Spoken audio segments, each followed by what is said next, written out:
et les phtalates, beaucoup de nos logements sont contaminés par les phtalates dans les poussières, tout simplement parce que les phtalates ne sont pas du tout solidaires, et c'est le cas de nombreux polluants de nos intérieurs et de nos corps, ne sont pas solidaires des matériaux auxquels ils ont été ajoutés. Les phtalates vont migrer dans l'air de nos maisons et vont se retrouver non pas dans la phase gazeuse de l'air, c'est pourquoi on a du mal à les retrouver à l'état gazeux, mais en revanche ils sont tout de même inhalés parce qu'à l'état de très fines particules, ils se collent à d'infimes poussières et se retrouvent majoritairement présents dans les poussières de nos maisons. Et c'est pourquoi nous avons des organismes pollués par les phtalates, en dehors de la contamination qui se fait par voie alimentaire, dès lors que ces phtalates sont intégrés dans les emballages de nos aliments, hein, les films alimentaires souples, etc., sont inclus des phtalates, lesquels sont bien sûr évalués par l'Autorité européenne de sécurité des aliments. Et donc il y a une migration autorisée, et vous avez droit à une certaine quantité de phtalates ingérés par jour. Il y a une DGA qui est posée pour cela, comme d'ailleurs à peu près toutes les substances toxiques. En l'occurrence, donc c'est un perturbateur endocrinien, et il a bien sûr un effet sur les organes de la reproduction, mais pas seulement. Pourquoi? Eh bien parce que, tout simplement, c'est justement un système complexe, le système endocrinien, parce que les retardateurs de flamme bromée que j'évoquais tout à l'heure, que l'on va retrouver dans l'ensemble de nos textiles, de nos rembourrages de canapés, ils ignifugent très bien l'ensemble de nos maisons, hein, tissus, ameublements, jouets également, ils sont très présents et ont une toxicité que les scientifiques de la commission OSPAR,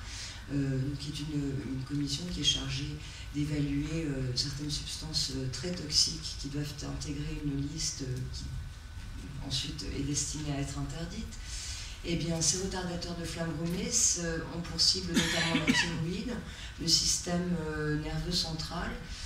et ont une durée de vie à présent qu'on n'arrive pas à estimer. C'est-à-dire qu'ils semblent être plus persistants encore que les actuels PCB, qui peuvent aller, les PCB, à plusieurs centaines d'années. On n'arrive pas trop à évaluer, mais c'est entre 500 et 2300 pour le 158, puisqu'il y a 209 PCB. Il y a aussi 209 retardateurs de flamme brûlée. C'est une façon d'adjoindre les molécules les unes avec les autres, et donc ça donne des composés différents. Donc une persistance incroyable, on les retrouve bien sûr dans ce qu'on mange, entourant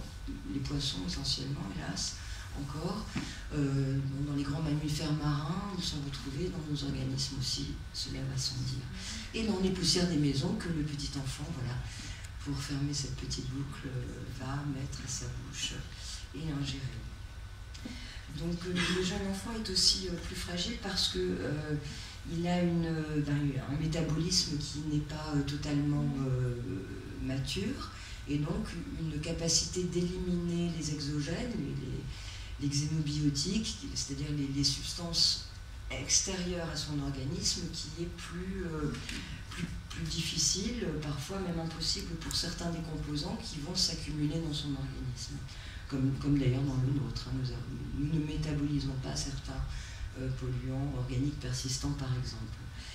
Il y a une élimination rénale qui, elle aussi, est plus faible.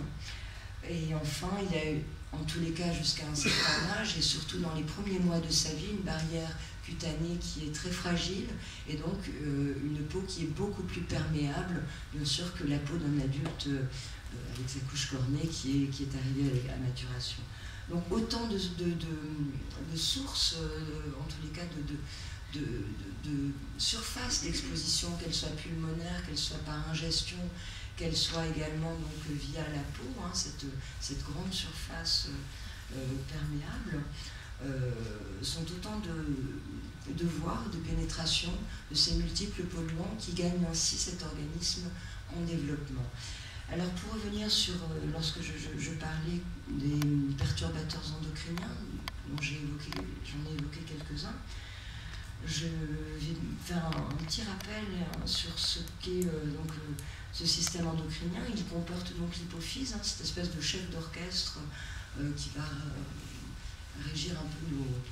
nos émotions, en tous les cas au niveau cérébral, parce qu'il y a effectivement aussi les surrénales qui vont, elles, intervenir, hein, les surrénales, qui vont intervenir dans notre capacité, ou non d'ailleurs, à réagir face à un stress, face à une émotion, qui va rendre plus ou moins apathique selon leur fonctionnement, plus ou moins stressé, etc. Mais nous avons aussi le pancréas, qui gère le métabolisme du sucre. J'attire votre attention sur effectivement la hausse incroyable des diabètes de type 2 de par le monde occidental, dans les pays dits développés. Et il n'est pas bien sûr sans rapport avec la masse de perturbateurs endocriniens qui sont éparpillés, épandus, répandus dans notre environnement via nos objets du quotidien, objets électroniques, biberons en plastique, enfin en polycarbonate pour être très précise, donc le bisphénol A, les fameux phtalates, les retardateurs de flamme brûlée, etc. Alors qu'est-ce qui se passe dès lors que l'on atteint, dès lors que l'on touche à ce système qui est interrelationné, c'est-à-dire il est bien évident que, et bien sûr, j'oubliais, mais vous l'avez certainement rectifié, et bien sûr, donc tout ce qui est fonction reproductrice. Et l'on constate, tout le monde, je pense, le sait aussi, une baisse de 50% depuis 20 ans déjà de la production des spermatozoïdes, avec aussi des anomalies de ces spermatozoïdes, une baisse également de la fertilité chez les femmes aussi, avec des difficultés de conception, avec également des pubertés précoces que l'on voit de plus en plus émerger chez de plus en plus jeunes filles, c'est-à-dire qu'on observe actuellement des pubertés précoces, hein, c'est-à-dire des seins qui poussent avec des poils pubiens à l'âge de 6, 7, 8 ans deviennent de plus en plus fréquents. Donc il ne vous aura évidemment pas échappé également un accroissement de ce que l'on appelle les cancers dits hormonodépendants, c'est-à-dire que les deux cancers les plus en augmentation, on arrive à des chiffres absolument terrifiants, des cancers du sein pour les femmes, de la prostate pour les hommes, font partie de cette espèce de spectre de maladies, pathologies qui pourraient bien, et beaucoup de scientifiques bien sûr sont depuis 15 ans absolument certains de cela, être attribués à ces imposteurs hormonaux que sont les perturbateurs endocriniens qui affectent dès le plus jeune âge les enfants, et c'est peut-être ces fenêtres d'exposition précoce qui sont les plus en cause, parce qu'au moment où se développe, où se met en place en fait le système endocrinien, dans tous ces éléments et dans tout cet équilibre très fragile, que lorsqu'il y a un perturbateur endocrinien qui va se fixer sur un récepteur, par exemple de la thyroïde, on peut parler des récepteurs oestrogéniques, des récepteurs anti-œstrogéniques, c'est-à-dire les récepteurs hormonaux, mais il n'y a pas que les récepteurs hormonaux féminins, masculins ou anti-œstrogéniques ou anti-œstrogéniques, etc. Enfin, il y en a tout un tas sur ce niveau-là, mais il y a aussi les récepteurs thyroïdiens, et qui vont entraîner en cascade des effets à tel point, en fait, que on peut voir un ensemble de symptômes, comment appeler cette espèce de pandémie silencieuse. En fait, ce terme-là, c'est Philippe Grandjean, qui est le scientifique qui a fait la préface de mon ouvrage. Philippe Grandjean, donc, lui, a travaillé sur la question du cerveau en développement, et il est chercheur, il est danois, on lit vite son nom, il est danois, il est chercheur à Harvard en santé environnementale, et c'est lui qui a permis auprès de l'OMS notamment de revoir à la baisse la dose de méthylmercure autorisée à laquelle vous tous et vous toutes avons droit. Nous avons droit. Hein. On pourra discuter après avec M. Papou, je pense justement, enfin, de toutes ces questions, de jusqu'où le principe de précaution qui peut gérer, jusqu'à quel